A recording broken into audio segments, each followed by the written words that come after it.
Welcome to my Monday morning mindset motivation. I'm Georgie Hubbard and I am so excited that you decided to spend the start of your week with me. Let's set you up with the mindset it takes to lead.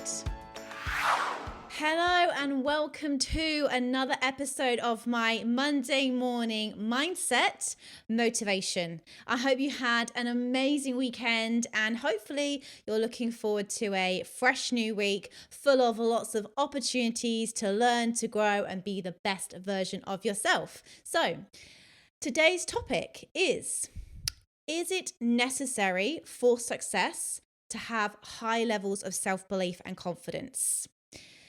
So I want to talk about this because I think confidence, first and foremost, is a skill and it's something that can be developed. Now, do I think it's necessary to be confident in order to have success? I would say in a short answer, yes, it certainly helps. Now, before I go into it, one thing I just want to say and state, people think that if you have high levels of confidence and self-belief, that you can be arrogant, that you can be really loud and brash and very extroverted. Well, I see a big difference between people who are very outwardly confident. So they might look confident, they might be loud, but to me, that's kind of like fake confidence. Real confidence comes from that inner belief, that silent wisdom, that trust in yourself that you are going to be able to push through challenge, to come up with solutions. That to me is true confidence. And that is what I focus on every single day, is just that deep belief in myself to find the answers, to push forward, to see obstacles as opportunities to learn and grow.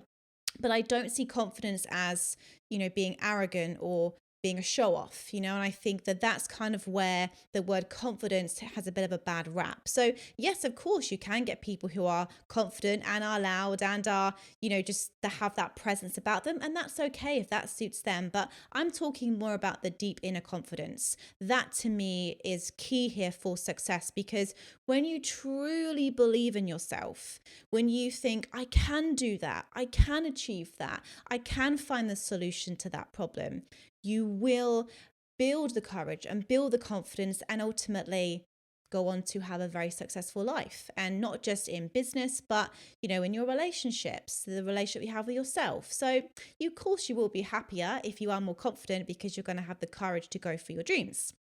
So, with that being said, how do you build confidence?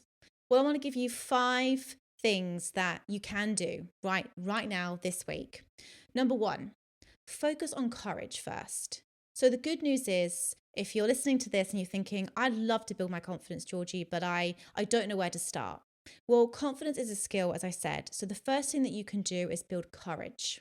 So what are some things you could be doing this week that could, build your confidence, that are going to require you to step outside your comfort zone and get a little bit uncomfortable? Could that be you speak up in a meeting?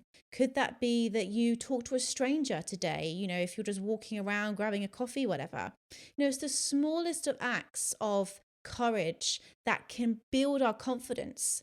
Could it be writing out that business name? Could it be, posting something on social media today, whether it's a video or a quote or something that you feel passionate about? Just start every day by just doing something that pushes you a little bit, that puts you out of your comfort zone, because it's these small acts of courage that build up over time, build that momentum and end up building the self-belief and the confidence. So that's number 1. Focus on courage, take small action every day, and you will begin to build your confidence.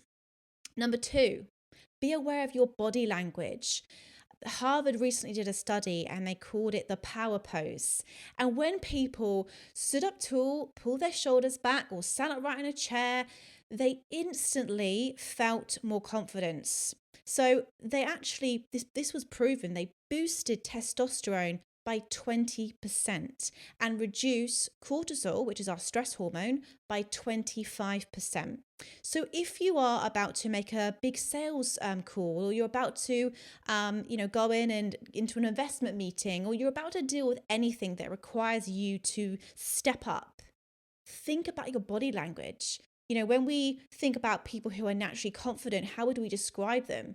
We think, oh, they would dress well. They walked in the room with a certain power pose to them. They just ooze this inner strength, this power, and that is literally just because they were standing tall. So be aware of how your body language is throughout the day. And if you are about to do something that requires you to step out of your comfort zone, be very aware of your posture. Try the power posture and hold it for 2 minutes and just see how much more confident you feel. So that was number 2. Number 3, take good care of yourself. Confident people, they value their health. They exercise, they move their body, they eat whole foods. And you know what? Treat yourself. If you've got an interview this week or you're doing anything, go and buy yourself a new outfit. Even if it's a new t-shirt, or, maybe if you're a woman, go and treat yourself to a new lippy, whatever it is, just treat yourself, because when we buy ourselves new things, sometimes it can boost our confidence. I remember when I was interviewing for a job, I went out and I bought myself a new suit jacket.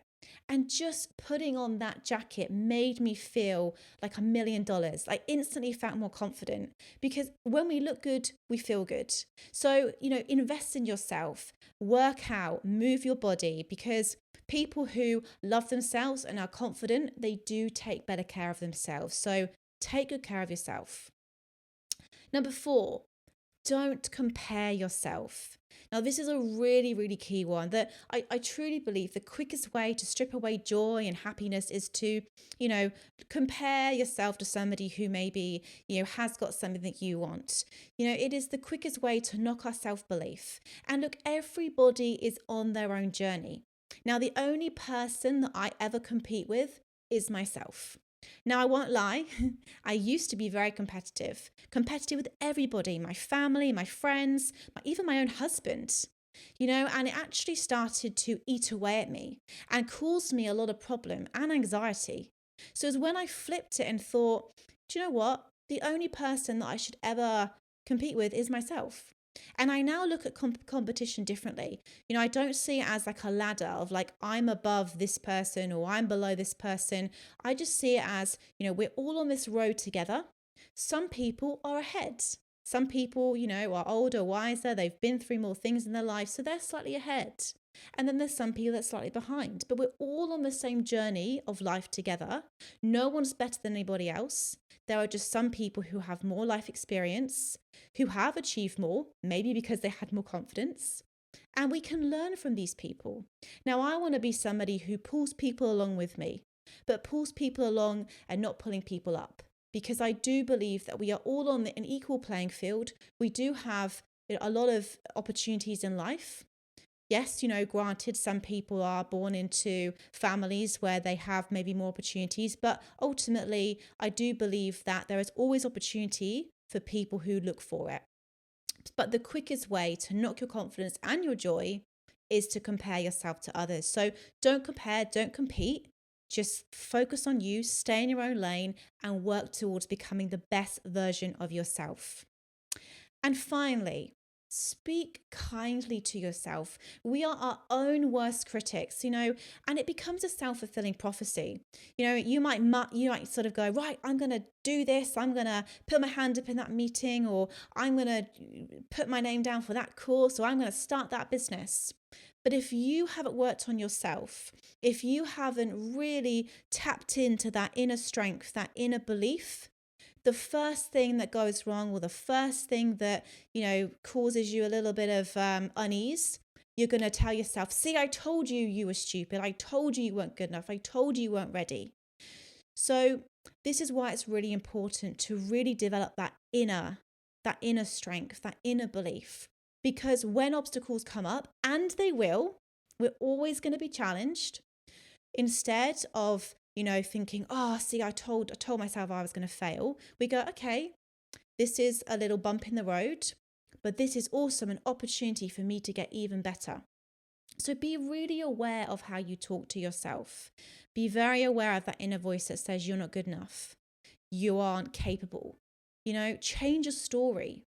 Tell yourself you're enough. Talk to yourself. I talk to myself every single morning.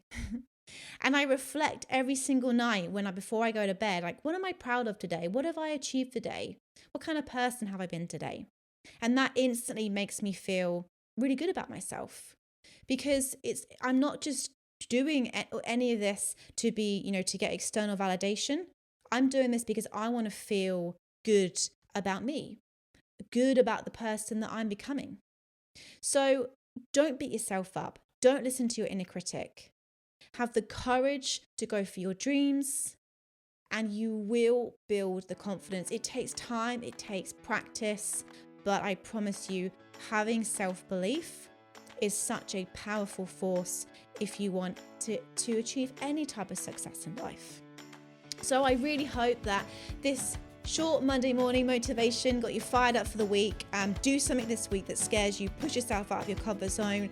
Don't put yourself down. Don't compare yourself to others, and be proud of the person that you're becoming. And I really hope you have a wonderful week ahead, and I'll speak to you soon. Thank you so much for listening to the Mind to Lead podcast. I really hope you got some great takeaways and key learnings from this episode. To help us spread the message, please give us a rating and leave us a review. We love reading your thoughts and your insights and your learnings. And look, reach out to me. Reach out to me on LinkedIn. I'm Georgie Hubbard. Reach out to me on Instagram. I'm Georgie L. Hubbard. Let's connect. I hope you have an incredible day, and I look forward to speaking to you all again soon.